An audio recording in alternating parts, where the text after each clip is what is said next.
Good afternoon, everyone. It's a pleasure to see you all here today. I'm Alexandra Rar. I'm a faculty member here at the Munk School of Global Affairs and Public Policy, and I'm the Director of Undergraduate Programs and Experience here as well.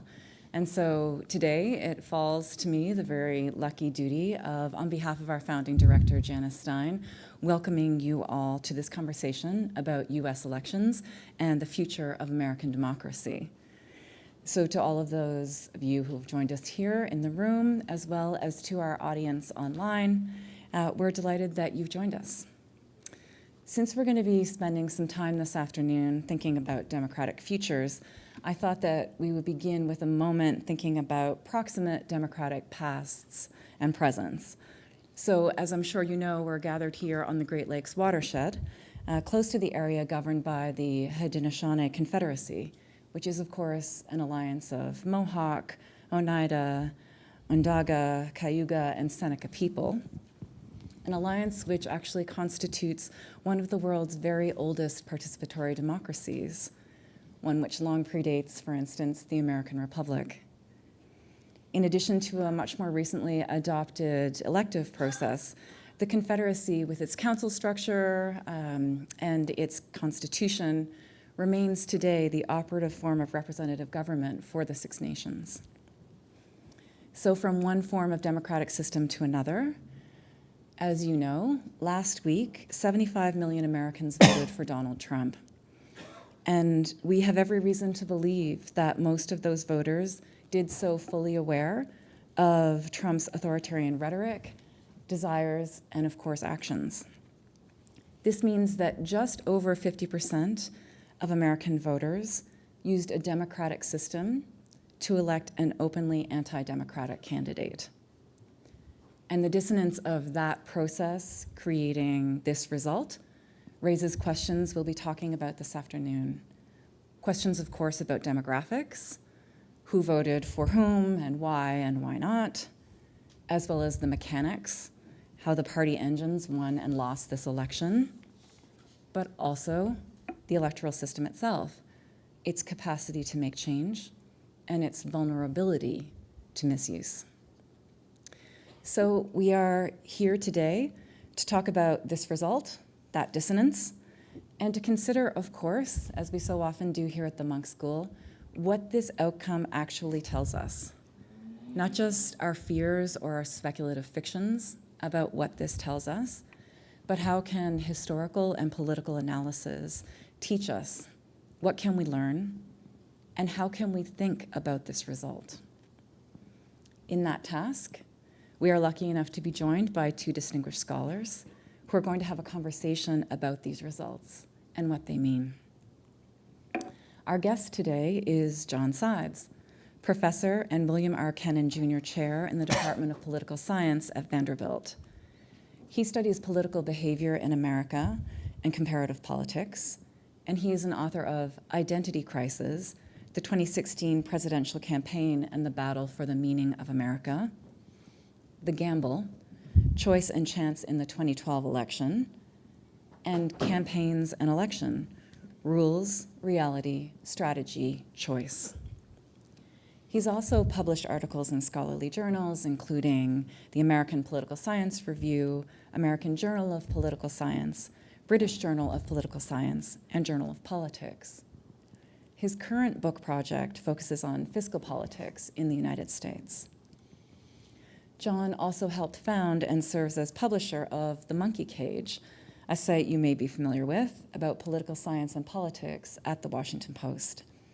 And he's written on these topics for 538, the Boston Review, Bloomberg News, CNN, the LA Times, the New York Times. John also serves as research advisor to the Democracy Fund Voter Study Group and is a member in his ample spare time of the National Budgeting Roundtable. Professor Sides is joined this afternoon by Lucan Way, Distinguished Professor of Democracy in the Department of Political Science here at the University of Toronto, and co-director of the Pretriasic Program for the Study of the Ukraine in the Center for European and Eurasian Studies here at the Munk School of Global Affairs and Public Policy. His research focuses on global patterns of democracy and dictatorship. Lucan's most recent book, which he co-authored with Stephen Levitsky, is Revolution and Dictatorship: The Violent Origins of Durable Authoritarianism. The book provides a comparative historical explanation for the extraordinary durability of autocracies which are born of violent social revolution. And I should add that this winter, beginning in January, Lucan is teaching a brand new first-year class here at the Monk School called Revolutions, which we are very excited about. So please join me in welcoming our guests, John Sides and Lucan Way.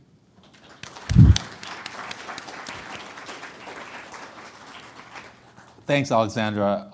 I know I'm not alone. I'm sure many of you in this room, following the election last Tuesday, or a week ago, sort of had periods of extreme, I don't know how to say it, freak out. And then followed by, or concurrent with, reading massive numbers of posts on Twitter and Facebook, New York Times, the New Republic, everything interpreting the results. So, but of course, the vast majority of this of these posts have not been based on actual data. So this is why we organized the event today, because there is no better person to actually understand what is actually going on with the American electorate than Professor John Sides. Now I've known John Sides for many years. We went to Berkeley together, and his books on the American elections, most specifically on the 2016 election, have really been authoritative accounts. He's sort of a master at combining both accessible style with sort of strict academic rigor. So I'm really happy to have him here to talk about the election. So I'm going to start off. I don't know how to kind of put this politely, but I think many of my fellow Canadians sort of, when we look at that country down south, we wonder sort of how could the electorate elect someone so patently unfit to be president, and this in terms of his open violation of the oath of office in early 2021, his open authoritarianism, widespread corruption and nepotism, overt racism, the list goes on. So maybe just start off by sort of, is it true that voters are aware of these, and why did they nonetheless vote for him? Sure. First of all, thank you, and thanks to the Monk School for having me here. The last time I was at the Monk School, it was to talk about the last time Trump won in 2016. And can I just say we have to stop meeting like this? I guess if he only serves one more term, then I won't be back anymore, unless I'm seeking asylum. I'm just kidding. Tulsi Gabbard knows where I am. So Lucan asked, I think, a question that a lot of Americans are asking as well. And when I woke up the day after the election, the first thing I looked at was a map of the United States, where the results by county are broken down. This is what the New York Times and the Washington Post like to do. And every county has a little arrow. And the red arrows pointing to the upper right means that the results were more Republican in that county than they were in 2020. And then if they have any little leftward blue arrows, that means the results were more Democratic than they were in 2020. And if you've seen that map, you know what it looks like.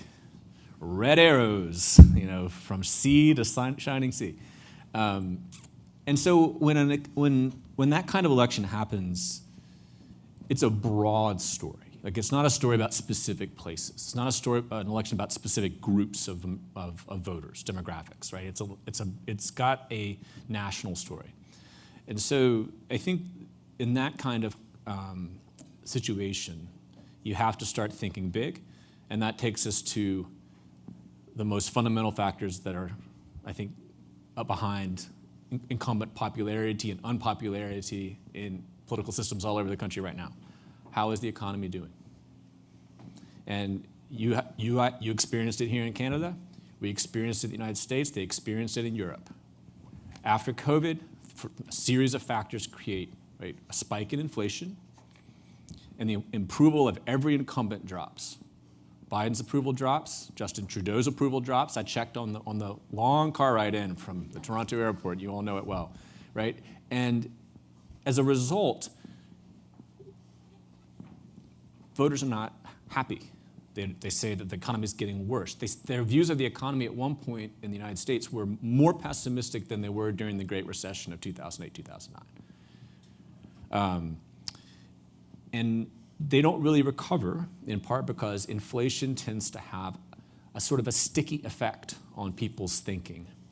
The intuition that I heard the other day was someone said, if you're unemployed and you get your job back,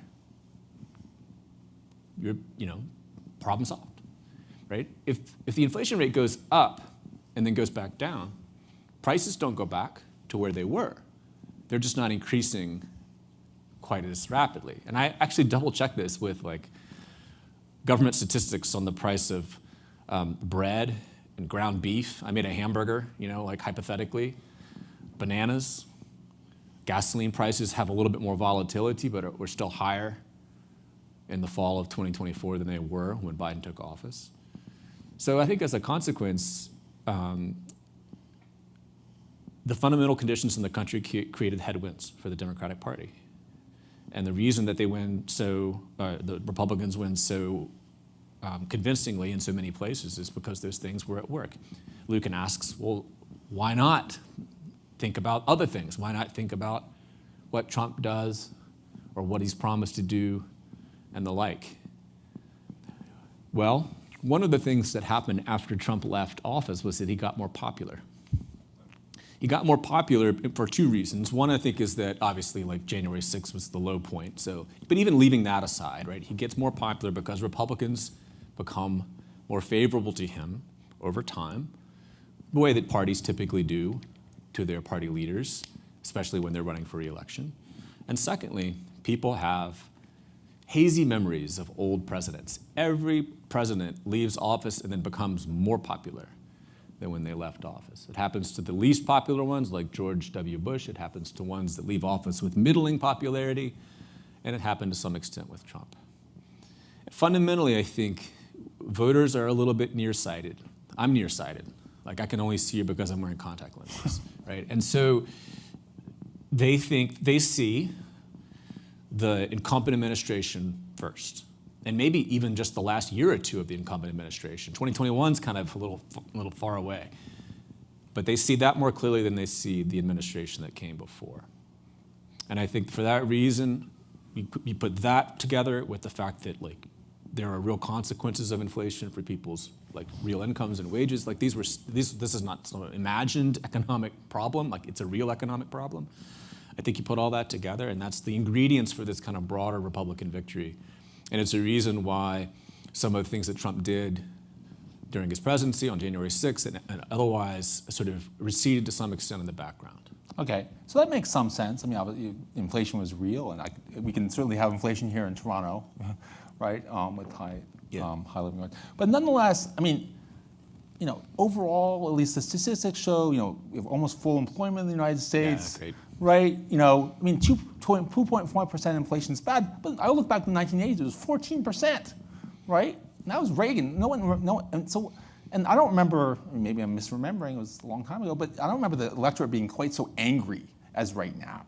So I guess I just want to push you a little bit, sort of, yeah, sure, of course, it's COVID, it's inflation, but really, but does that explain the level of anger that we see against incumbents? But by the way, so I just did a quick count just to give you a sense that this is a global phenomenon. If you look at the past, 18 elections in rich democracy since 2013, 15 incumbents have lost, right? So this is profoundly part of a global trend. But what is the anger about? Yeah, this is a great question. And it's good to push back a little bit because I think there's some things maybe we don't understand as well as we would like. I said that the effect of inflation was sticky, and that's true, but American economic pessimism has certainly been worse than you would predict on the basis of the other more positive economic indicators that Lucan mentioned. Why is that? Well, some people say it's because of the news media, right? The news media is sort of unrelenting negativity. I think there's a bit of truth to that in the sense that I think in the post-pandemic economy, There was often, I noticed myself, and there is some broader scholarly evidence for this. This is just not me remembering headlines, but I did notice a lot of and this includes in the New York Times. This is not just like partisan news. Inflation drops, but unemployment stays low, but, and the but was always, economists are still concerned, or where it might not be the case that this will continue. And I just felt like there was the tenor of a lot of economic coverage remained somewhat negative, even despite the fact that unemployment was low and the economy was growing in the US almost every quarter when Biden was the president. So we could look to that as a possible factor. Some people have speculated that there's just a general sort of anti-incumbency bias or mood. If you want to call that anger, you can. I don't know if that emotion is the actual thing, or it's just disfavor or dislike or what have you. And that may simply reflect. I don't know if that reflects a general mood against incumbents per se, or it's just that all those incumbents were dealing with exactly the same circumstances in their economies, and so as a result, they all paid the same price. Left parties, right parties, center parties, doesn't matter, what kind of sort of ideology your party had. But I still think we're going to puzzle a little bit over why the positive economic statistics we called it a soft landing in the US. We brought inflation down without having a recession, okay? Why the soft landing wasn't soft enough is the question. Okay. Thanks. So I guess I want to sort of, a number of, in part you've answered this, but I sort of want to push back on this. Mm-hmm. A number have sort of argued that there's been at extreme people argue that there's been a realignment to the right. Yeah. And do you think I understand what you're saying, it's sort of mostly anti-incumbency and inflation deflation, but is there any kind of movement to the right in the American electorate? Yeah, sure. Great question. This is a perennial. This is like a staple of commentary. You can set your watch to this every election cycle, right? The winner wins, okay? And so because the winner won, and that's dramatic and important, sure, that means that everything's changed, and the winning party now is like this juggernaut. Right? That's what realignment means, right? We can't just have like a 4-point shift against the incumbent party because of inflation. That's like, boring, right? How many days can you write that story? How many op-ed columns can you write about that? But a good realignment narrative can go for a long way. It's totally bogus. Right? Now I'm going to get riled up. It's totally bogus, right? It happens every cycle. Here's the thing. Most voters are not carefully evaluating the policies of each of the two candidates in a neutral and nonpartisan fashion, and then carefully choosing the candidate who is closest to them on a range of policy issues, such that the winner can claim credibly to have received a mandate from the electorate. No. Most voters have sort of imperfect knowledge of who the candidates are, what they stand for, to the extent that they are thinking about issues at all. Sometimes what they're doing is actually the reverse of what the story I just suggested would tell you. They're changing their issue positions to match those of the candidate they've decided to support for other reasons. There was a great experiment that was done by a couple political scientists after 2016. Trump's very helpful in this regard. Usually when we do experiments in social science, we kind of have to make stuff up. Be like, all right, let's imagine this is true, and then we'll randomize people to get that or this other thing. In this case, you could randomize people to get Trump's view of abortion when he sounded like a pro-choice guy, and sometimes when he sounded like a pro-life guy. He took opposite positions on so many issues that you could just randomly assign people. Trump said this, nope, Trump said that. And then you ask their own views and compare them to people that were not told anything about what Trump thought. And Republicans would move left if Trump said a left-wing thing, and they would move right if Trump said a right-wing thing, across a variety of issues. And so for that reason, I would certainly never tell a winning candidate, assume that voters agree with you. Then the other funny thing that pushes back against these realignment narratives is that the American public, and many, I think, publics, have what we call in social science a thermostatic quality. So think about the thermostat that hangs on your wall, right? When your house gets too cold, it kicks the heat on. When your house gets too hot, kicks on air conditioning. And maybe not here, but like in Tennessee, let me tell you, it kicks the air conditioning on, okay? And then your house automatically cools down or heats up. The American public does the same thing.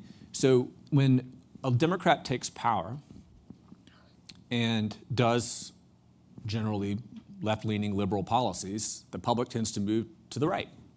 And when the Republican takes office and does the opposite, the public moves to the left. This happened to Trump. What happens under Trump? Trump's elected, realignment, mandate, oh my God. The public's support for the Affordable Care Act, which is our weak version of what you guys do with healthcare, gets more popular. Immigration gets more popular, right? The opposite of what Trump is doing. Biden experienced some of the same thing, like immigration got a lot less popular when Biden was president. Same thing that candidates experienced too, as I understand it, right? And so that is why I would always say, don't overinterpret election outcomes, right? To be in a world where in 2020 you're like, Democratic realignment and liberal policy mandate, then 4 years later you're like, oh, sorry, wrong about that, the opposite. And then 4 more years later, if Trump runs another administration where he's not popular and the economy limps along or something happens and Democrats win again, then you got to change your tune. It's not a realignment if it keeps happening every 4 years, right? It's only a realignment if it happens once and then it lasts for a long time. That's the whole purpose of the concept. Sorry, it got me on one of my hobby horses. No, it's good. I like it. I'm sorry, I get riled up about this. Yeah. And there's so many bad commentators that do this, and Lucan is exactly right, so you should ignore all of them. Okay.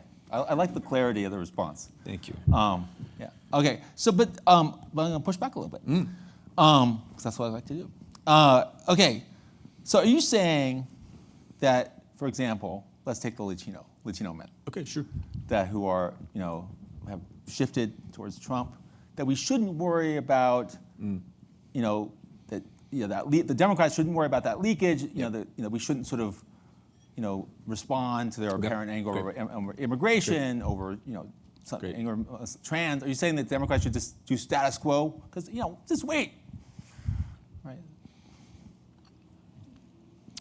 Okay. Let me bracket. He mentioned Latino men. Let me bracket that for a second. We can get back to Latinos if you want to. Well, let me answer the broad question. Okay. Here's my favorite thing. Someone said on Twitter. Is a good election commentator and a data analyst, and coincidentally has a PhD in political science, which I think helps at the margins.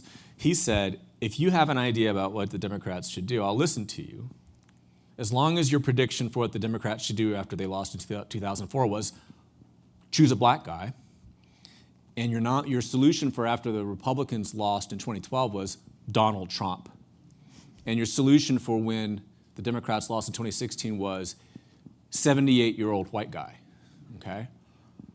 He was making a point, right? No one really knows what to do, right? And we don't often, I think, anticipate that very well.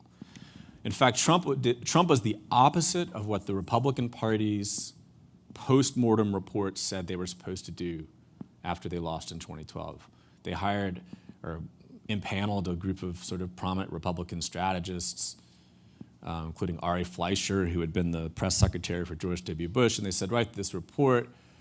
They call it the Growth and Opportunity Project, GOP, and then they said we have to make clear that we need to win the votes of more women and more racial and ethnic minorities, and the way to do that is to soften our rhetoric on immigration and issues like that.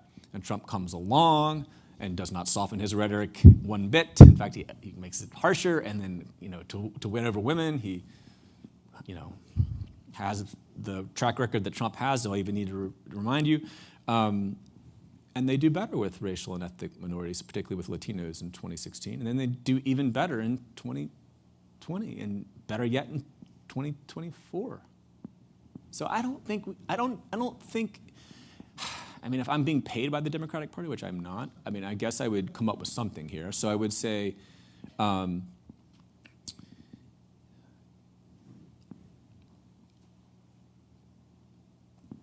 probably don't say things that the majority of Americans disagree with. Maybe.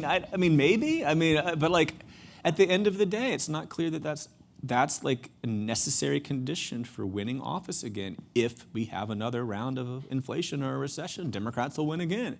And they don't have to change much. Did Trump change to win again? No. So I don't know. At the end of the day, it's unclear to me that you have to have a rebranding or a reinvention. It's kind of like it goes with the realignment point. Yeah, if it was a realignment and then things had changed massively and perhaps durably, then yeah, you probably have to reinvent yourself to win in that kind of reconfigured landscape. All the words that begin re would have to go together, right? Realignment leads to rebranding, leads to But in this case, if there's not like a permanent change that puts you at a long-term disadvantage, it literally might be the case that you just wait. Do you know the game? Do you guys play the game musical chairs as a kid? No one loves this metaphor because it sounds really kind of depressing in a way. But you remember, you'd run around the circle and then the music would stop and whoever just happened to be standing kind of got out. That's kind of how politics is sometimes. Politicians don't control recessions. They don't control the inflation rate. So you're just in office and then, 4 years in the American system, 4 years from now, the music's gonna stop. And you just kind of hope you're standing next to a chair. And if you're not, you might be out of your job. Okay, so you were bracketing Latino men. Can you? Yeah, let's talk about Latinos. Sure. All right. So I want to complicate the story I started with the map and the arrows.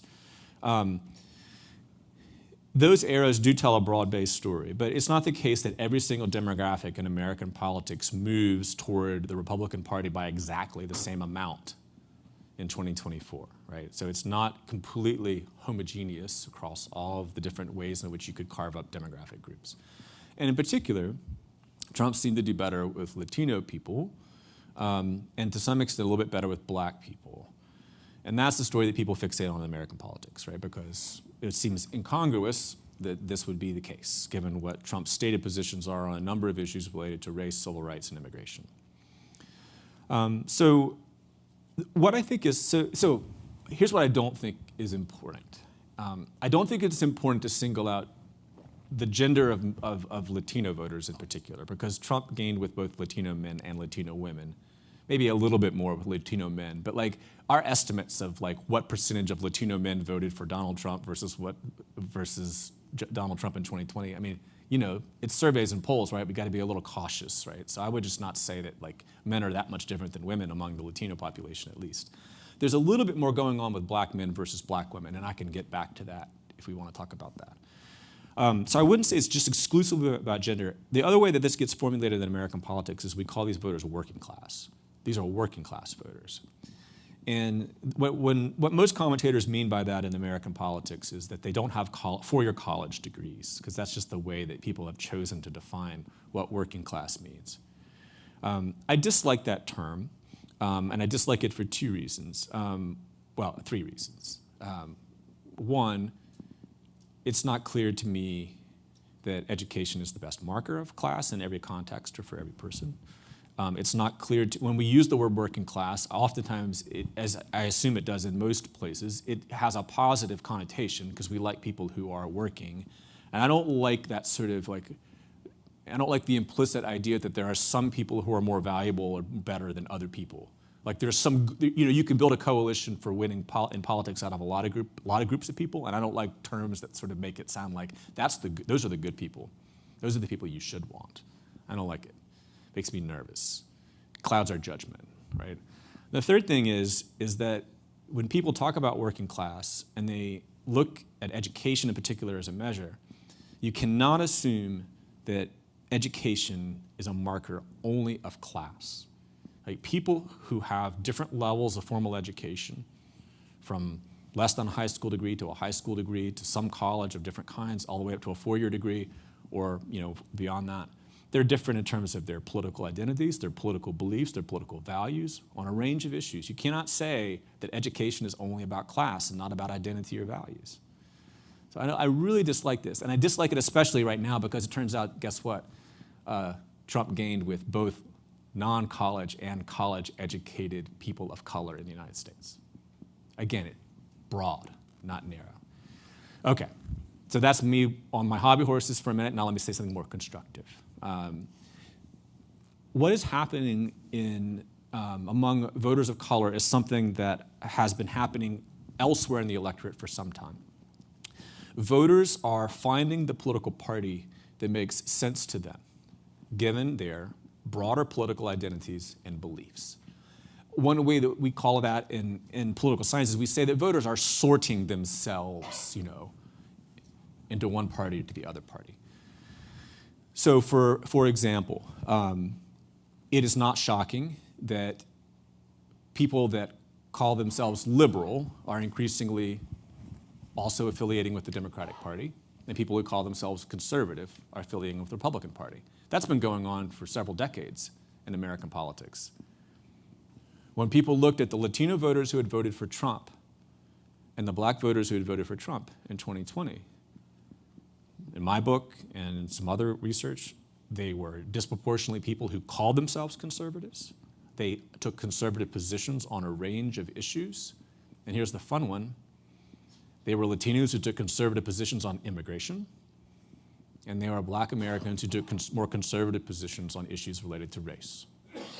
And they were also Latinos who took more conservative positions on issues related to race as they applied to black Americans. So there's not some sort of pan-ethnic coalition here, right? There's tensions, right, within these groups. And the same thing I assume is what we're going to see in 2024. So I think I think that we can ask the question, why now, right? And I don't have a great answer to that question. I can give you speculative answers, but I don't have a great answer to that question. But I think the broader process of sorting on the basis of ideology and identity is what explains the changes among Latino and black American voters to the extent that they've moved. The majority of both groups still votes Democratic, to be clear, right? Like, I don't want to suggest that we've completely changed the character of the party coalitions in the United States. But I think the reason is this broader story. And the interesting thing, all right, I'll give you like 1 teaspoon of realignment, okay? The interesting thing is that the Latino and the black American voters that have begun voting for Republican candidates like Trump, probably not coming back to the Democratic Party very easily because their political beliefs and values are so much better aligned with the Republican Party. That's probably where they belong, right? In the sense that that's what's consistent with their sincere beliefs. So that does suggest, again, at the margins, the party coalitions are changing. At the margins, though, we're talking about like what percentage of Donald Trump's voters are not white people. In 2020, 15%. In 2024, 18%. Okay, it's not, again, it doesn't like change the landscape overnight. But you can see, I think, those gradual movements, maybe some of that will be persistent. Okay. So this relates, so in your 2016 book, you argued that support for Trump was rooted to a large extent in fear of among whites that they were losing out to minorities. And many, including myself, have published arguments that the Republican Party is rooted in a white church-going rural population. As someone who's held these beliefs, I mean, I found the kind of increase support of visible minorities sort of puzzling. I mean, is what you're saying is that we're kind of gradually kind of weakening that picture? Is this sort of a secular change? We're going to kind of that old description is in 2034 or whatever is going to sort of no longer be the case? That's a great question. So the reason that we call it the 2016 book Identity Crisis, I mean, it has many layers, right? But like, which we were perhaps a little overly fond of. But one of the ways that we thought it was apt is that it did seem to be that the choice between Trump and Clinton in 2016 was much more based in attitudes about black Americans, about Muslim people, about immigration, than was true in 2012, even though there was a black person on the ticket, in 2012 for the Democratic Party. So, we are very careful, and I would never say that like, oh, it was prejudice that drove these voters to Trump. I would just say that the choice between Trump and Clinton seemed more deeply rooted in people's broader attitudes about identity-based questions. That was an argument primarily about white voters, right? And because a lot of especially like the trends that happened in that election year involved distinguishing between, why are better educated white Americans moving to the Democratic Party and less white Americans with less formal education moving to the Republican Party. Like, we were trying to answer stories like that. How does Donald Trump lose the popular vote but win states with large numbers of white voters with no college degrees, like Pennsylvania, Michigan, Ohio, Wisconsin? So when 2020 and 2024 happen, you start to say, well, how can it be about identity? So I think what I would say is a couple things. First of all, one of the groups that appears to be, I think,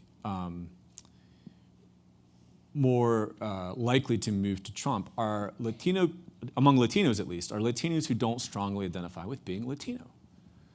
Scholars of Latino politics, themselves Latino, have pointed out that Latinos vary in the locus of their identity. Some think of themselves as primarily Latino. Some think of themselves as American. That's a pretty good predictor of, are you a Democrat or are you a Republican if you're a Latino?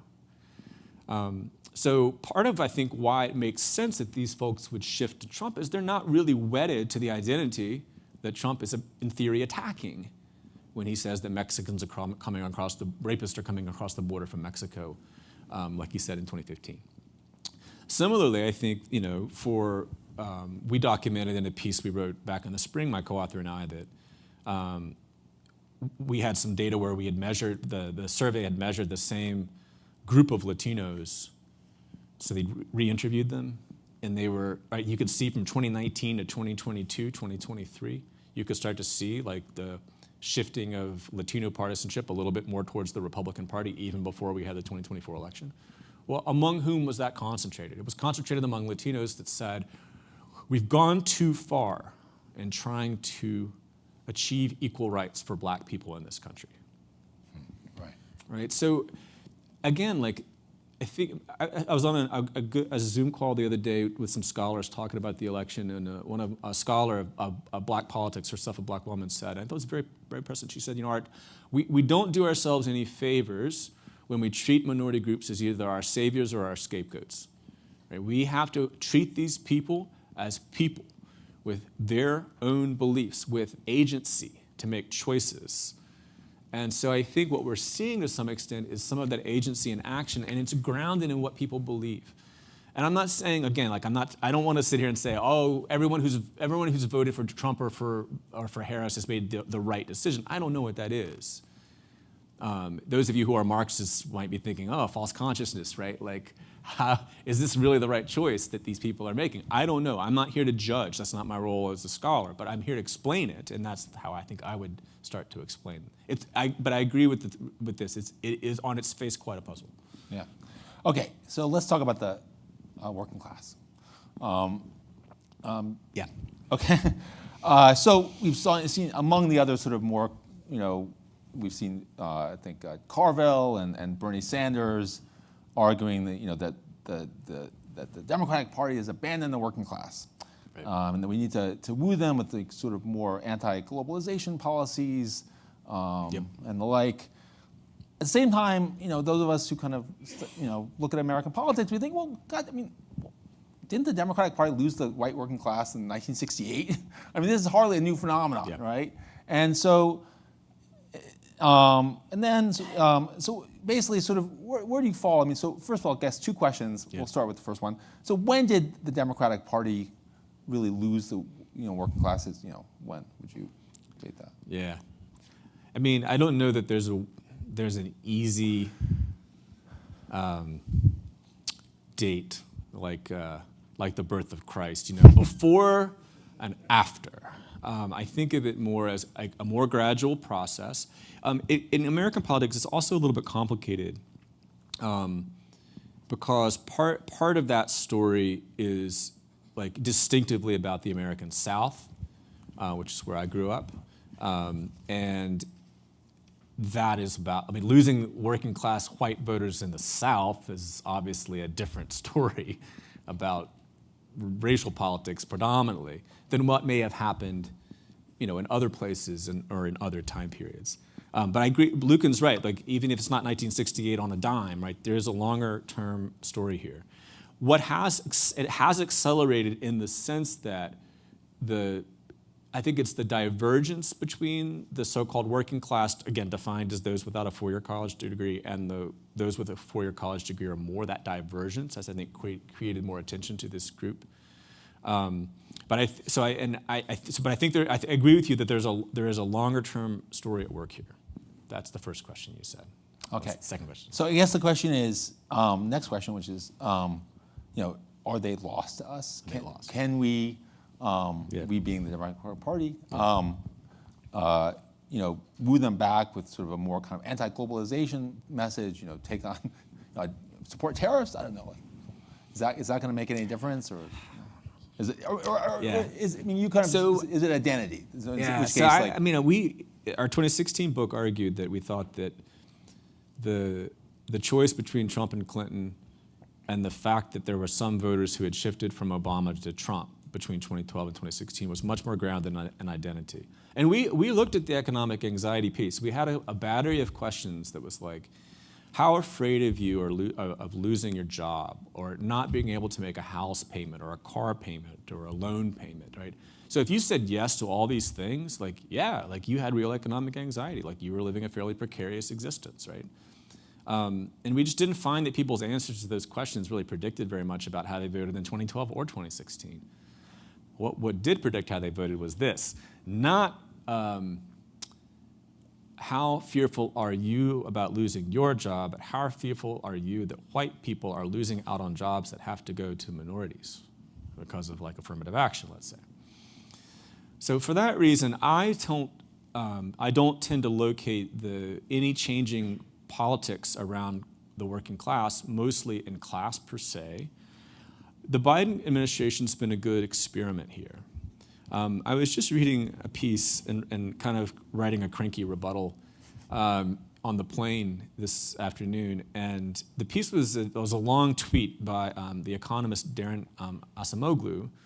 I'm not pronouncing that quite right, and apologies, but he's the one who just won the Nobel Prize, or what they call the Nobel Prize, but it's really not actually a Nobel Prize. But that's just what political scientists say, because they don't give one to us, except every once in a while. So he had this long thread that basically said that the Republicans didn't win, Democrats lost. And the reason they lost is because they're no longer the party of workers. They're the party of, and then he sort of says manual workers, because I was like, I work. And then he clarified that it was not, it was the coalition of the quote professional class, and I was like, is that me?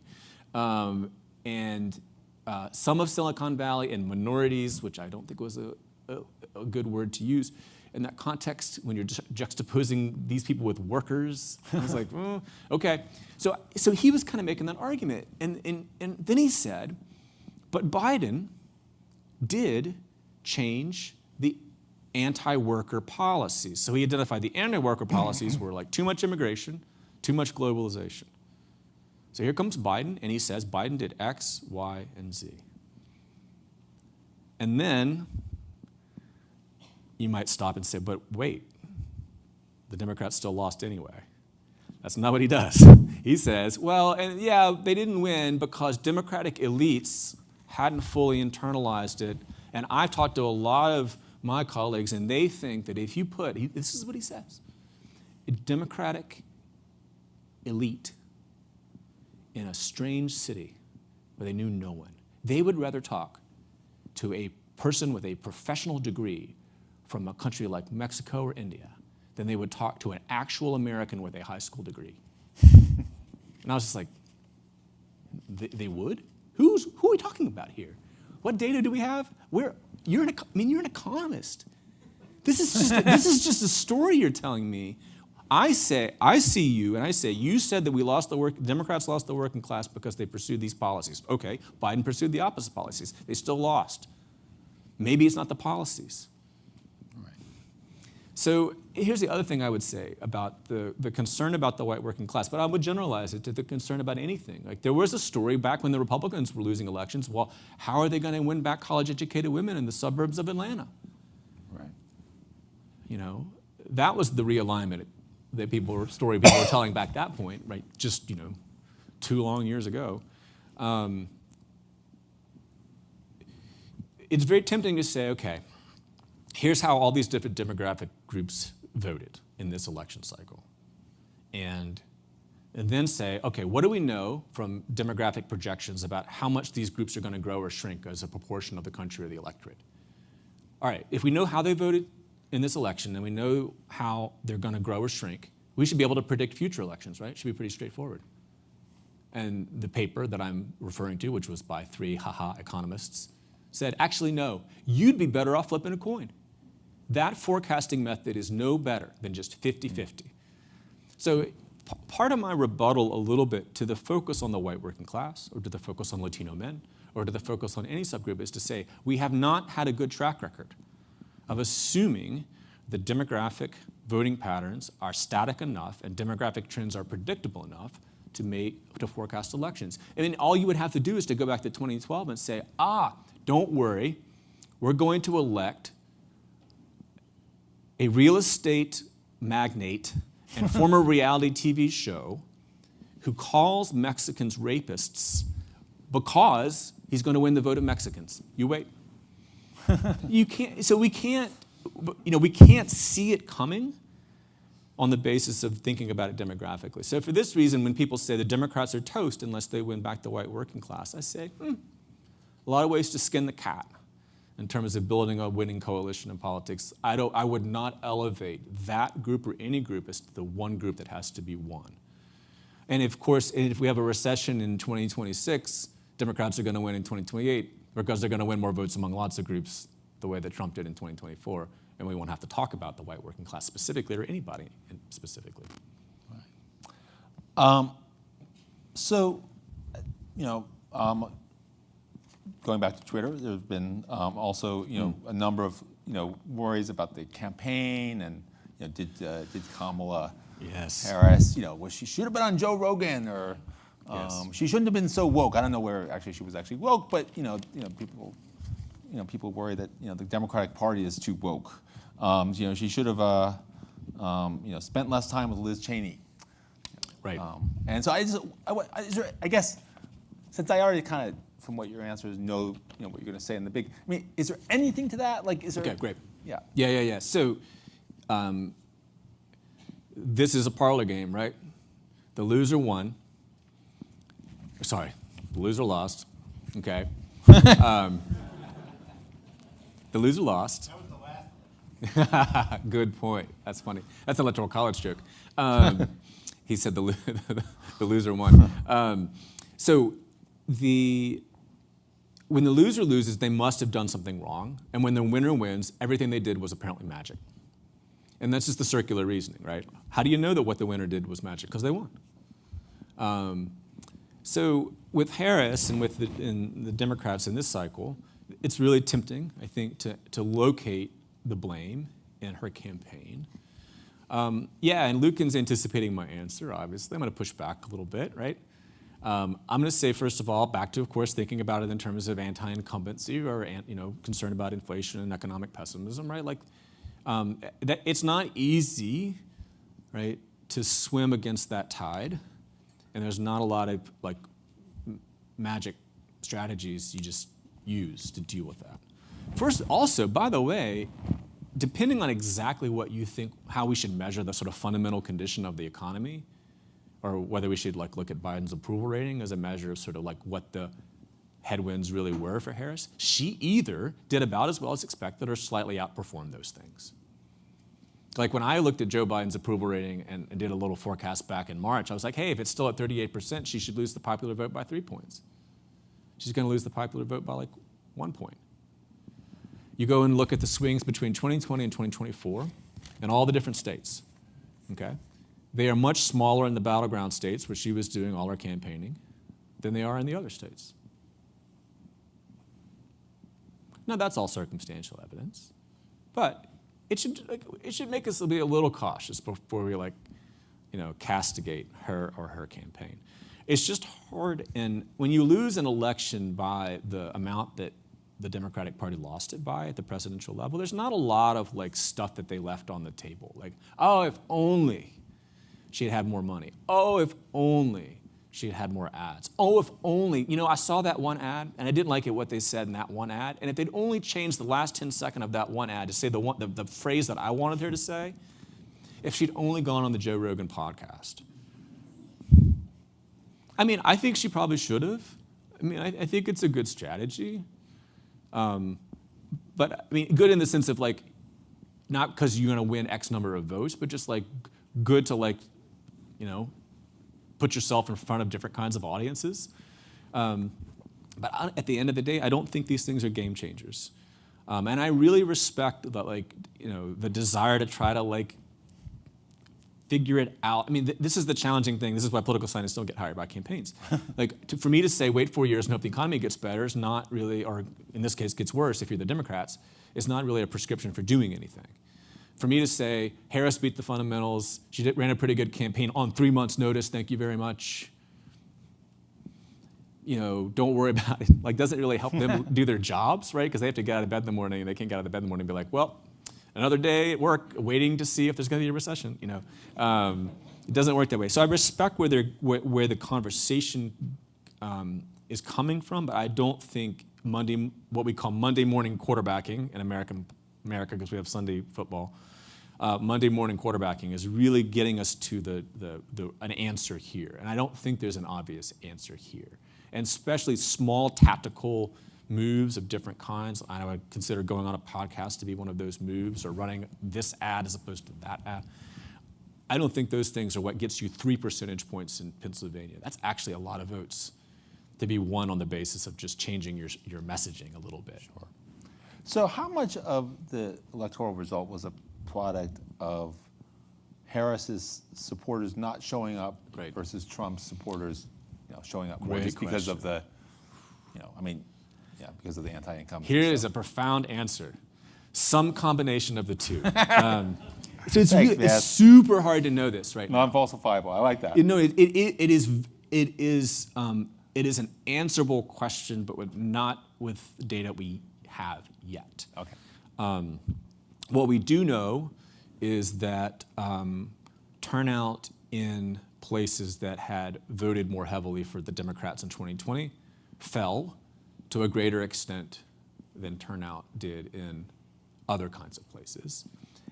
It's not, you have to kind of go state by state to figure out how much this might have cost Harris, because in some of the battleground states, I think Wisconsin in particular, she got close turnout-wise to what I think Biden had experienced in 2020.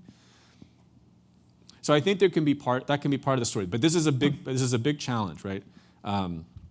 All is, at a county level, what the turnout rate is, and how many votes Harris won and how many votes Trump won. And those numbers are a function of people choosing whether to vote or not, like a mobilization story, to get our voters out to the polls, and they're a function of people changing their minds. Not a lot of people change their minds. Most Democrats vote consistently for Democrats and Republicans for Republicans, but there are enough people that might switch between one party or the other in a given election that part of the story might not be, oh, Harris failed to mobilize Democrats to vote for her. The part of the story might be some people who had voted for Biden now voted for Trump because they're mad about inflation. Unpacking the two things is going to take a lot more work than we are able to do at this point in relatively short order. But I would expect to see both of those factors playing a role, maybe varying state by state in terms of how much of the change between 20 and 24 is explained by a lack of turnout versus people changing their minds. So it's interesting because I think many of us who are following the campaign, she had Charlie XCX, and there was all this social media stuff, and everybody's like, the young people are going to show up. So obviously that doesn't appear to have been as much the case, at least as we thought. But I guess my question is how predictable is this stuff? Because it was true in 2008, right? That Obama mobile. Should we have known, on Monday or Saturday before the election that she or is there any way of knowing that? Did you think that she would? I didn't have a very confident prediction one way or the other. I definitely was someone who thought and said publicly, and if don't waste your time Googling this, but you can find the things I said. That thought most of the indicators in 2016 were pointing toward a Clinton victory. That was a very conventional view. That was wrong. I was wrong. So when I saw the polls and the various forecasts in 2024, I thought basically 50-50 race. Don't get tempted.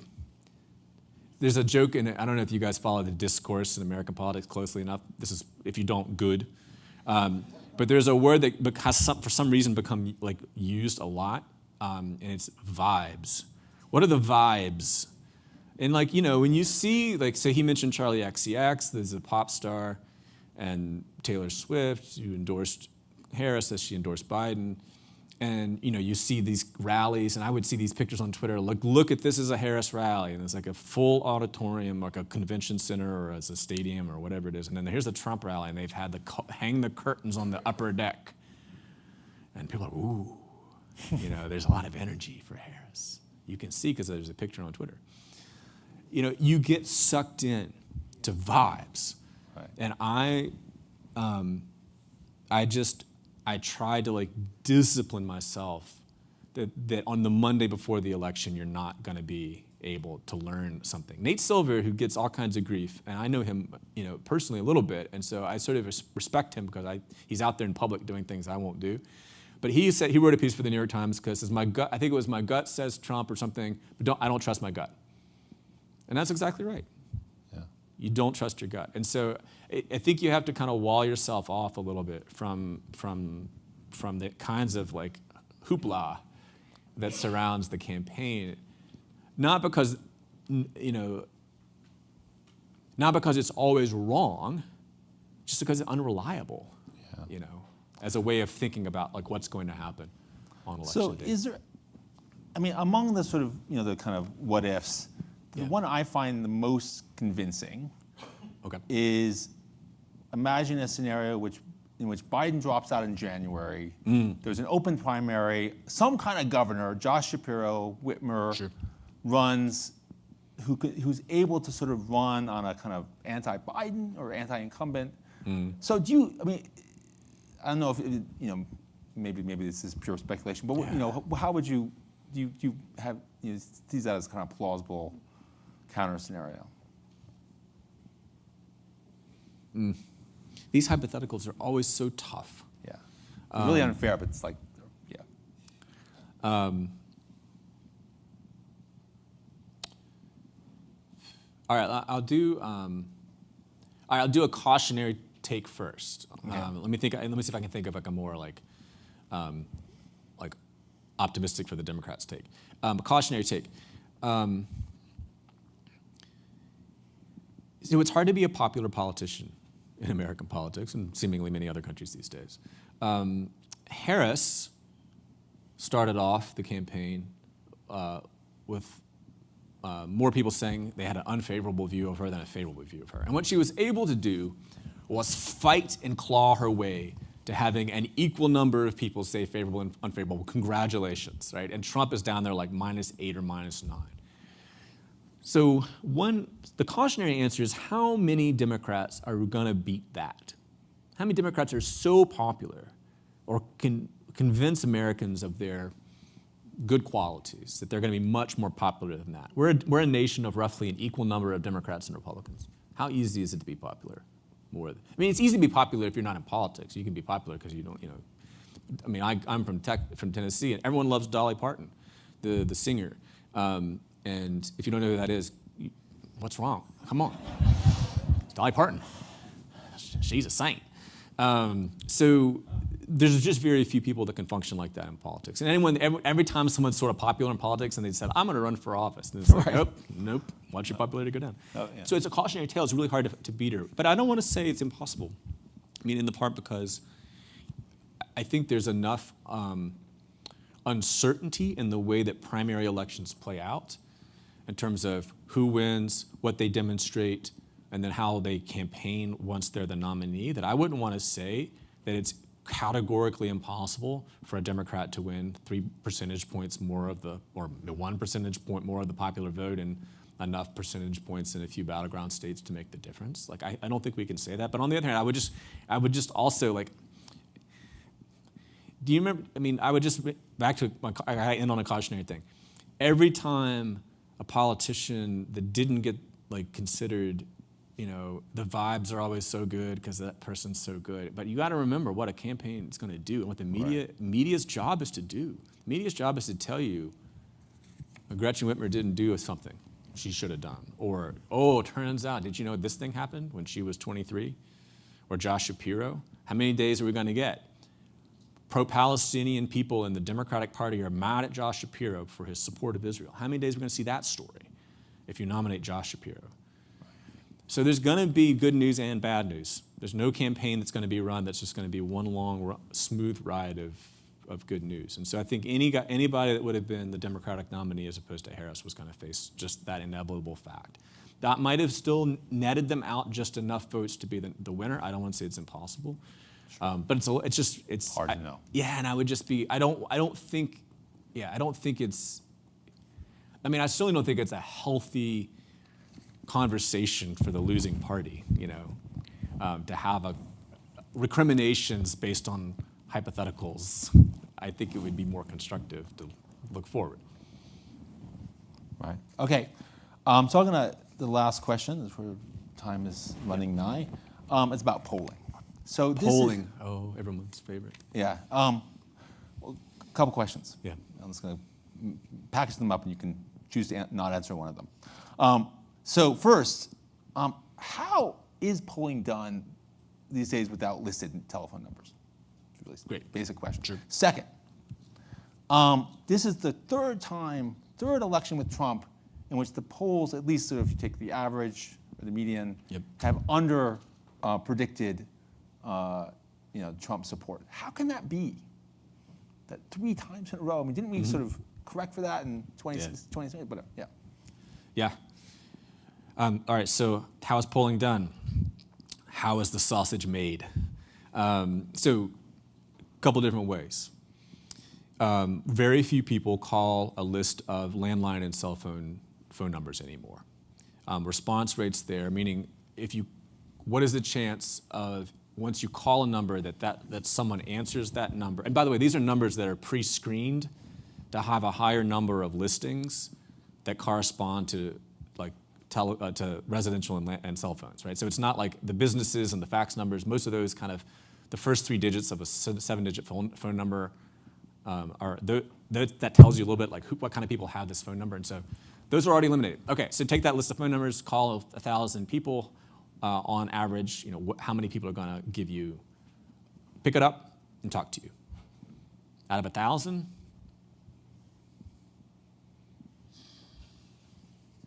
Maybe 10? Maybe. So how many do you have to call to get a poll of 1,000? It's expensive. We got a sample size of 1,000, expensive. All right, so number 2. You recruit a group of Americans using the same kinds of technology, like phone calls and letters to their home addresses, and invite them to be part of your regular panel of survey takers, and you give that group a name, the American Trends Panel, the Knowledge Panel. These are actual ones that have existed. And they're like your regular survey takers. And because you recruited them using the same kinds of random techniques, it should be a pretty representative group. Now, some people drop out because they're not going to take surveys forever. You got to replace them. It's just like maintenance, like your yard, But ultimately, that's your group. Third way, the Wild West. The third way is I will get people to take my surveys through whichever way I can get them. I'll get them with web ads. Click here if you want to tell us about your views. I'll get them I'll get them by enticing them to take surveys regularly by giving them points they can redeem for stuff. I'll send them random text messages. I'll send a postcard to their house. I'll do it any which way. And when I get all that data, I will use statistical methodology, which has to be used in the other cases too, to figure out how much do I need to adjust the composition of the sample to look like America. And then you get to have fun. Okay, you want to make them look like America. Okay, on what characteristics? Race, okay. Education, sure. Sex, okay. What about party? Should you wait to the number of Republicans and Democrats in America to make sure that the sample isn't over Democratic or over Republican? Okay, which estimate of party in America changes? Should you wait on how they told you they voted in 2020 so you don't have too few Trump voters and too few Biden voters? Okay, assume they can tell you that accurately. What about the people that didn't vote in 2020? Are there any of them? How many of them? What if people are not going to vote the way they did in 2020? What if some people who voted for Trump are going to vote for Biden? All right. Oh my gosh. So whenever you see a poll number and it says, Kamala Harris, 49% with a margin of error plus or minus 3%. In your head, double it, maybe 2.5 it. So plus or minus 3 should be like plus or minus 8. Wow. Because of all of the decisions that go into doing that calculation that the pollster has to For make. an individual poll. Yeah, every pollster is making a series of extremely reasonable decisions. But if you did the decisions differently, you'd get a different number. I had a colleague that took a poll. He got a raw data back from one of these Wild West, the best Wild West company, the most sophisticated, well-regarded Wild West company. And it was Harris plus 6. He's like, uh-oh. So then he started playing with the weights to change the composition of the sample. He said, what about these demographics? What about waiting to how Republican or Democrat? What if I waited to 2020 vote? What if I changed it and weighted it this way? Weight in W-E-I-G-H-T is what I mean. Changing the weight that each respondent gets, making some respondents count a little more, some respondents count a little less. He changed that poll from Harris plus 8 to anywhere from a tie to from Harris plus 6, from anywhere from a tie to Harris plus 9. Just by changing making a series of different reasonable decisions. So here's the thing. In a very close election like we just had in the United States, we cannot expect polls to give us precise answers. And we cannot also fool ourselves into thinking that the answers are more precise than they are, and we do that. That, I think, is the central challenge. Just cognitively, we cannot get that much uncertainty in our heads because we want desperately to know who's winning. All right, why are they missing? So the polls were better in 2024 than they were in 2020. They underestimated Trump by less. Cold comfort, perhaps, for the polling community. You know what? The same colleague of mine, his name is Josh Clinton, who did the whole exercise to show you how much he could change the polling from 0 to plus 8. He wrote the report with a group of other pollsters and scholars after 2020. And you know what they found? What was the reason that they underestimated Trump?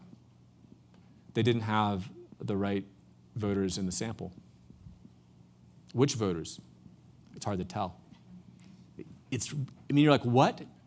All the nerds in the room couldn't figure it out in 2020? No. The problem is, you don't know the composition of the people that you aren't talking to. And you can try to say, the people that we are talking to, I want to adjust the composition of that group using these little weighting techniques, but you don't fundamentally know who you're not talking to and what they think. And that's obvious, right? Obvious. But that's the central challenge. And I think pollsters will be a little comforted that their experiments and changes that they made since 2020 may have made the difference a little bit. But I don't know the answer. I'm not a pollster, thank God. Thank God. But I would say that what I expect to see is a lot more experimentation with how do we contact respondents. I mentioned they're using letters to your home addresses because we know all the home addresses, right? Like it's a nice sample to start with, right? I mentioned text messages. Like people are just experimenting with modes of contact. People are being very, very conscientious about, like, let's just do, Wisconsin is like 2 major metro areas, maybe 3, Milwaukee, Madison, maybe Green Bay, and then it's a lot of more rural areas. They're being very, very careful, like, how do I get these people in these rural areas to talk to me? How do I need to talk to them to get them to talk to me? How do I know if a sample is good? Like, they're really working hard on it. I promise you, these are not, like, bumbling people. I mean, it sounds that way some days when I'm like, you don't know who you're not talking to. I mean, but like they're really trying hard. But I think this is going to be a conversation that we'll continue to have. But we, as consumers, we can make it better if we can train ourselves, like I think, to assume more uncertainty than there actually is in the reported polling results, and then not to treat polls in a 50-50 race as having the ability to tell us exactly what. It's like we took our high school science class microscope and we're like, I'm going to see the atom. you know, and like you see the nucleus of a cell. Like that's a good day in high school, you know, biology or chemistry, right? And you're like, oh, I'm going to see the atom if I just adjust this thing. And you can't. It's not precise enough. So has Trump made polling less accurate? I mean, you have a harder time with Trump than we do with other candidates. So is this, like, we do not have to worry about hoping that Trump doesn't run again? That this is sort of... It's a reasonable hypothesis. I just don't, it's just hard to know. I mean, this is also an extremely unsatisfying answer. But you know, 3 elections with one candidate running is just not a large number to know. Right. I mean, it's just 3. It's large enough for me, thank you. I understand, but like, I think it's just like, you know, if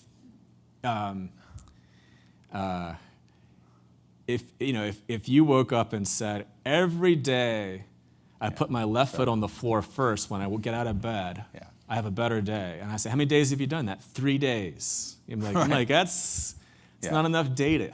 Fair enough. That's kind of where we end up with.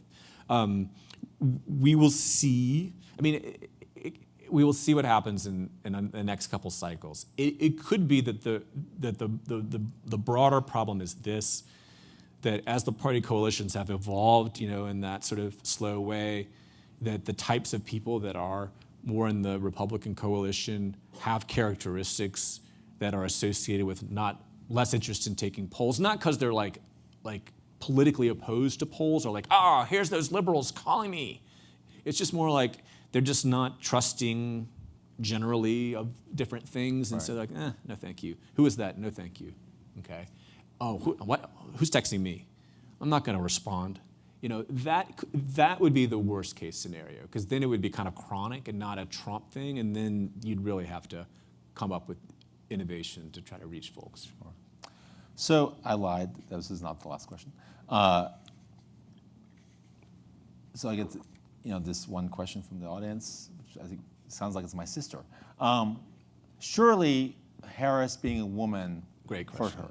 Great question. That's it? That's the it. Right or wrong? Love it. Thumbs up or thumbs down? Love it. I think there's an exclamation point here. Okay.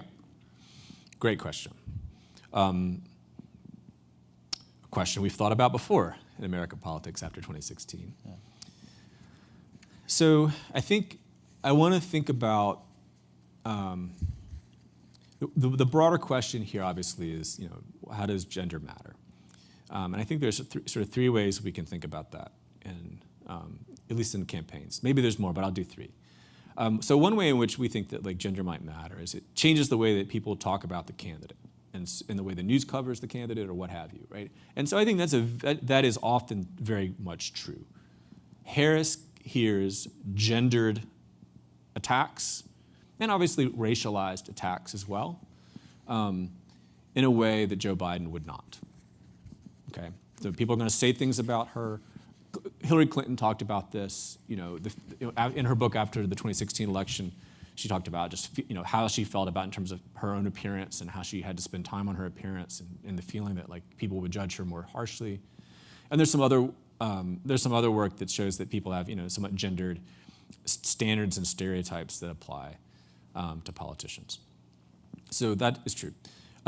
Another way we might think about gender here is, does having a woman versus a man candidate matter in terms of how women and men vote? So does it change people's voting behavior based on their own gender? The answer here is it's not. Maybe a little bit, to the extent that we saw anything happen in 2016 at least. It was Clinton losing a bit of support among men. Notably, she did not gain support among women.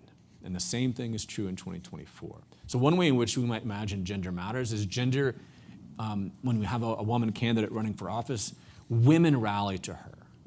And there are a lot of stories like that, like vibesy stories, right, about women, rallying to Harris. Right. It doesn't happen. And Clinton wrote about this very ruefully after the 2016 campaign. It didn't appear that my candidacy, I'm paraphrasing, but created an upswell of support among women. I think part of the challenge for women candidates is that gender consciousness is not strong enough or prevalent enough among women who are a very heterogeneous group politically, as you all know, to make them a natural sort of constituency for a much larger vote share. So that's number two. Number three, and I think this is where the question is really getting to, is what about sexism, right? So not how I vote as a man or a woman, but how I vote as someone who has attitudes about women, and in particular, perhaps more or less sexist attitudes about women. Now, in 2016, there was at least some evidence, primarily among white men, that people who had more sexist attitudes were more likely to vote for Trump than they had been to vote for Romney in 2012. Now, we cannot isolate like sexism as opposed to all these other political beliefs that might have influenced people's choices. So there's a causation challenge here that I want to acknowledge. And when I say sexism, I don't mean sexism in the sense of women should not work or women should stay in the home and cook, the traditional kind. I mean what's sometimes called modern sexism, which would be, I'll give you a question. All right, so this is the survey question, now you're being polled. Agree or disagree? Women who complain about harassment cause more problems than they solve. That's pretty indicative in this day and age of kind of where you land on gender, I think. So that question appeared to matter more in 2016, at least for some groups of voters. Now, in 2020, fun thing, and this is where it gets more complicated. That same kind of question was asked in 2020 surveys. You had people's answers to those kinds of questions. You had their views of Joe Biden, the presidential nominee, and you had their views of Kamala Harris, the vice presidential nominee. Those questions predicted your view of Biden and Harris about equally well. So to some extent, it appears that answers to those kinds of questions are becoming more baked in to partisanship than they perhaps once were, which is a story again about maybe the way the party coalitions are evolving. And you guys, you remember the Me Too scandal, you remember the way the Democratic and politicians reacted to that, Trump in particular, saying things like, we should be afraid for boys because they might get accused of things that they didn't do. Right. So I think of that kind of moment as helping to sort of coalesce different sort of visions of the challenges and problems that women face in the Democratic and Republican parties, which might mean, therefore, that measures of sexism predict your views of lots of different Democrats and Republicans, not so much women differently than men. Now, the one interesting thing is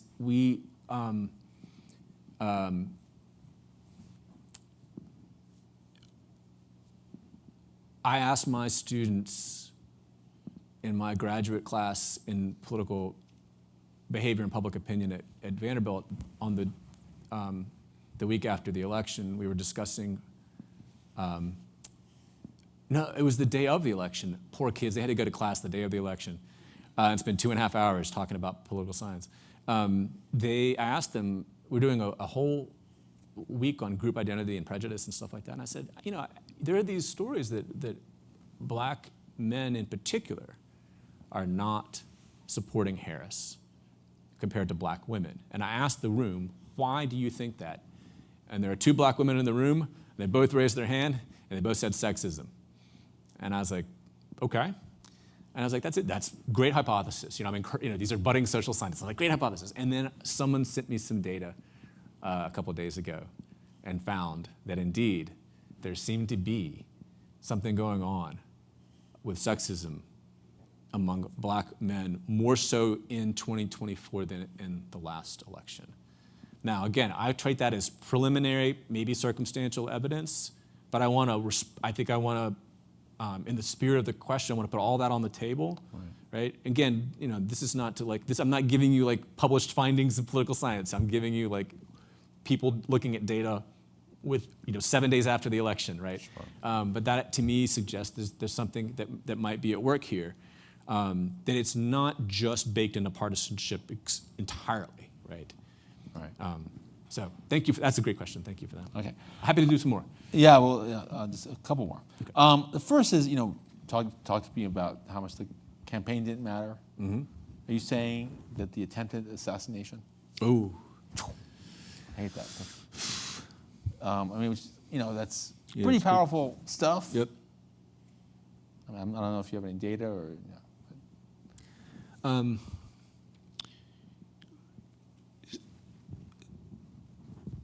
My sense from looking at, so it's an awkward subject to talk about in this context, because the most important thing about the attempted assassination of Donald Trump is not its effect on the presidential horse race polling. Yeah. Right. So I think we can all, without needing to get into great detail, can acknowledge that political violence is never acceptable. However, like many things that happened in the presidential general election, both when Biden was the nominee and then when Harris became the nominee, it didn't move things very much. Maybe very temporarily, like a little bit of a bump for him, but not anything that I think had a durable impact. Why that is, right? We could spend a long time thinking about American culture.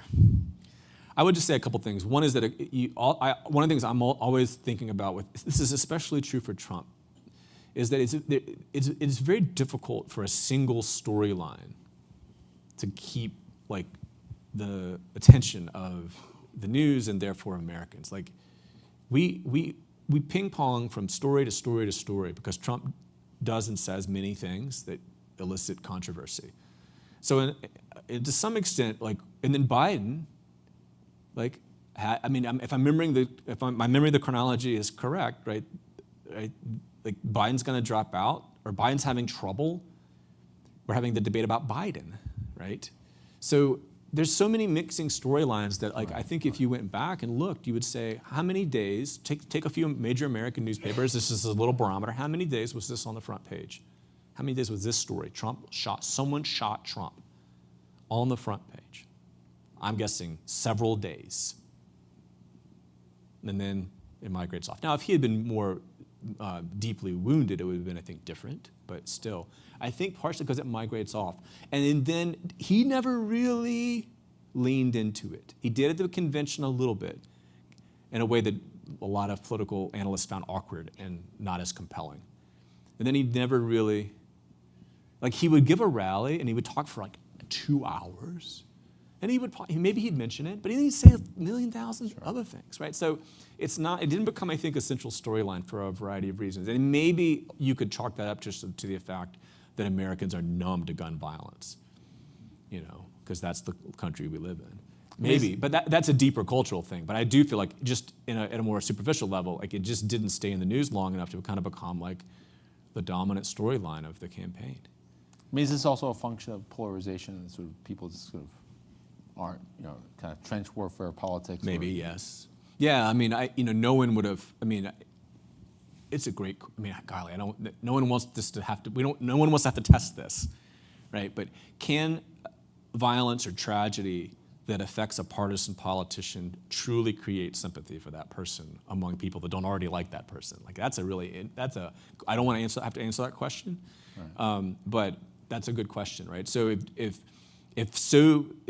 people that already like Trump are on his side and people that don't like Trump are not on his side, does the attempted assassination move their preferences? Probably not. Maybe they say, I don't think anyone should have done that, but they're not going to vote for Trump because of it, right? That may be the world we live in. Right. Okay, last question. Really the last question. Sure. Disinformation. Okay. Do you have a sense of, which is obviously increased astronomically since Trump entered? Yep. How much does it matter? How much does it, Yep. Are you able to measure Great that? question. Okay. So, yeah, there's a lot of concern about this in American politics right now. So the concern is obviously that disinformation, which is to say, false things that are promulgated by Trump or by political leaders or by different news outlets or whatever. Disinformation leads to misinformation, right? Which is to say people believe false things, not because they're uninformed in the sense of I just don't know whether someone landed on the moon and for real. No, they're actively misinformed, and they're perhaps confident, in that misinformed belief. How much does this matter? Not as much as people think. I mean, let me stop. It matters if you have like a philosophical vision of democracy, which is we would like people to base their views as citizens on correct facts. And that is a more effective basis for the work that we have to do together as citizens to like govern a country. No problems with that. But I would not say that misinformation is clearly the cause of why people vote the way they do. Here's what scholars who've studied this have found. Certain kinds of misinformation might reflect kind of confident beliefs. Other kinds of misinformation is something that we don't hold very confidently. In other words, like my favorite example of this is I did this with some high school students the other day. I said, what percentage of the Democratic Party is African American? And and they're all like, let's see, what is it? 50%?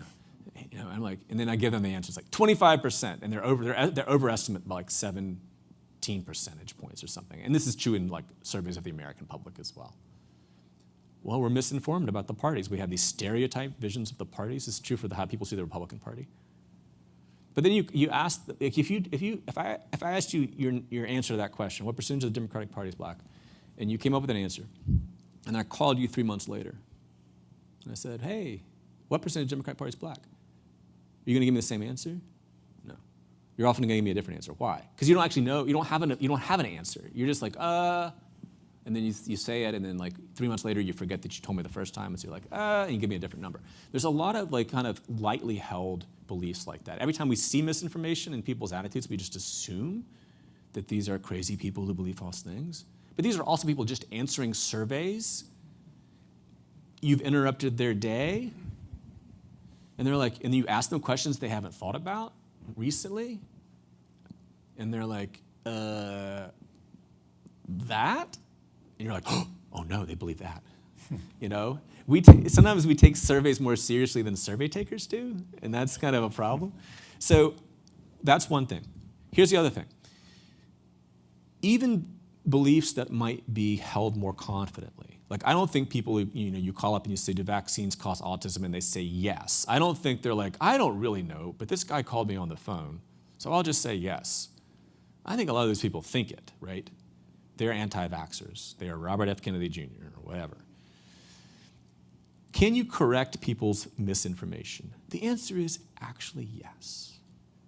You cannot eliminate it, but I can show you a zillion of these experiments where people like, I'm going to tell this half of the sample the correct fact, and I'm not going to tell this half of the sample. I'm going to see if they'll change their false belief to a correct belief. And the answer is, on average, a number of people will change their false beliefs.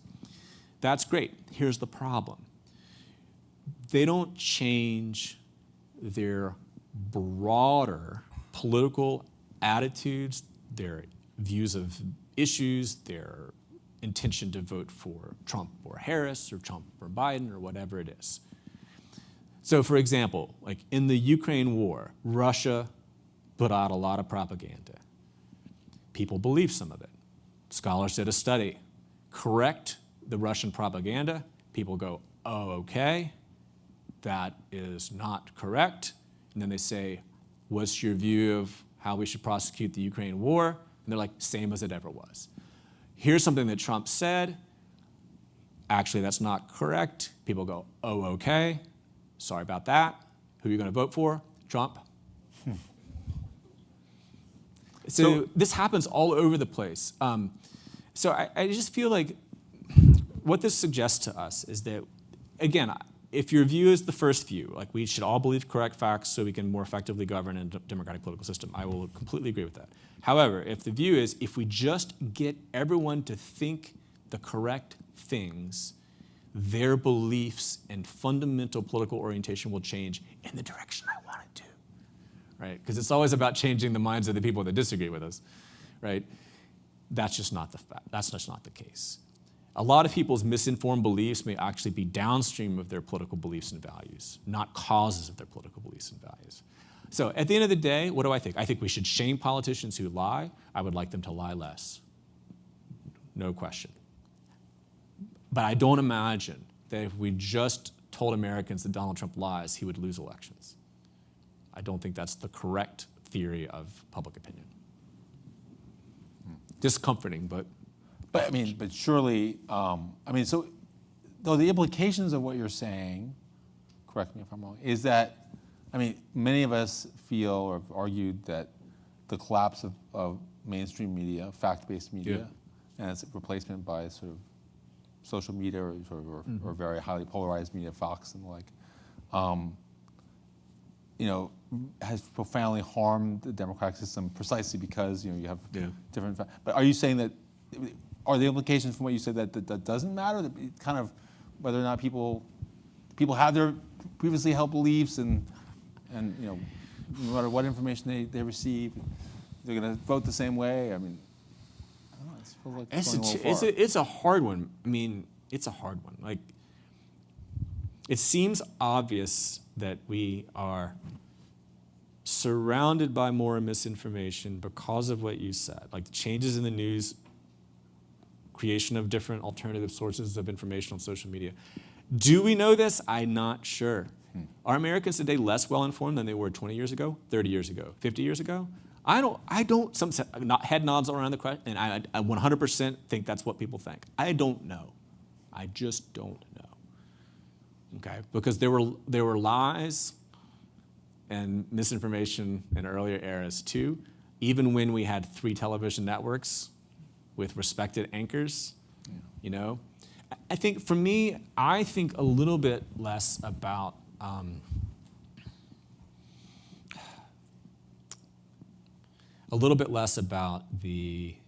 medium, like the changing from television to social or whatever.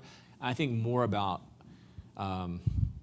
just the sort of supply that comes from political leaders, So I guess maybe that's a false distinction in the sense that the leaders wouldn't get, or the broadcasters or the podcasters or the cable news hosts or whoever wouldn't be able to promulgate lies if they didn't have the medium. But on the other hand, I do feel like sometimes we blame the technology when we should blame the people. Right. And I would rather blame people first and then think about technology secondly, and as opposed to saying, if we didn't have Twitter, or if we didn't have TikTok, or if we just could replace TikTok with Walter Cronkite, and if you don't know who that is, that's fine. It would be different. I'm not as confident in that. Okay. Well, thank you so much, John. Thank you all. Thank you for having me. Thank you, Lucan.